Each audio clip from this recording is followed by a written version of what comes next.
वक्त वक्त की बात है, कभी ऊंट पहाड़ के नीचे तो कभी पहाड़ ऊंट के नीचे। राजस्थान कांग्रेस की सियासत में तेजी से बदलाव हो रहा है। मल्लिकार्जुन खड़गे कांग्रेस पार्टी के नए राष्ट्रीय अध्यक्ष का पद संभाल चुके हैं।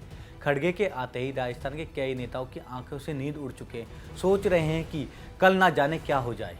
जिन खड़गे साहब को मुख्यमंत्री अशोक गहलोत अहमियत तक नहीं देते थे, आज उन्हीं के सामने सलाम ठोकना पड़ रहा है।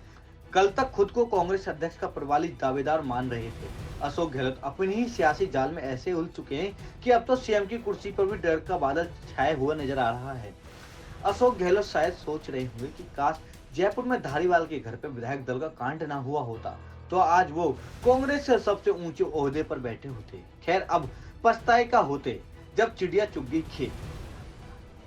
अब तो अशोक गहलोत के सामने अपनी कुर्सी बचाने के लिए सबसे बड़ी चुनौती है। इसके लिए अब गहलोत साहब आला कमान के दरबार के चक्कर लगा रहे हैं। साथ ही राजस्थान के धुंधार विकासों के कामों को रफ्तार देने में जुट गए हैं। जो काम गहलोत साहब पिछले 4 साल में नहीं कर पाए, उन्हें लग रहा है कि वो 1 साल में पूरा निपटा देंगे, ताकि सोनिया की नजरों में बने रहें। गहलोत को अब ये डर सता रहा है कि कहीं खड़गे साहब ने सचिन पायलट को सीएम बनाने का ऐलान कर दिया तो उनका क्या होगा, क्योंकि दिल्ली में गद्दी तो गई, अब कहीं राजस्थान से भी हाथ न धोना पड़ जाए।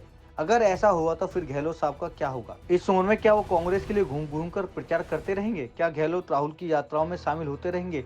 आखिर सीएम का पद चला जाएगा तो गहलोत जी को पार्टी में कहां फिट करेंगे, ये बड़ा सवाल है। इधर सचिन पायलट खेमे को जब से ये खबर मिली है कि सियासत नुक्तियों में खड़गे जी युवा नेताओं को 50% की भागीदारी देने जा रहे हैं, तब से ही पायलट के लोगों में जोश अलग ही आ गया है। क्योंकि सचिन पायलट के समर्थकों, उनके खेमे के नेताओं को ऐसा लग रहा था कि जो काम सोनिया गांधी और राहुल गांधी न कर पाए, शायद वो खड़गे ही पूरा कर सकते हैं। सचिन पायलट का सीएम बनने की मांग अब तेजी से उठ रही है। यहाँ तक कि अब अशोक गहलोत गुट के भी कई नेताओं ने पायलट को खुद मुख्यमंत्री बनने के लिए दावेदार बता रहे हैं। राजेंद्र गुड़ा, जो कल तक अशोक गहलोत के गुणगान किया करते थे, आज वो खुलकर सचिन पायलट की तारीफ कर रहे हैं। पायलट को सीएम पद की असली हकदार मान रहे हैं। इधर ओसिया के विधायक दिव्या मदेरणा भी अशोक गहलोत की मुश्किल बढ़ा रही हैं।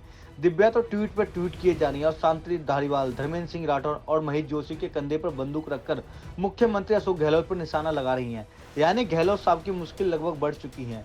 बस खुलकर कोई सामने विरोध नहीं कर रहा। लेकिन अगर ऐसा ही चलता रहा तो हो सकता है गहलोत गुट के कई नेता गूढ़ा वाला रास्ता अपना ले।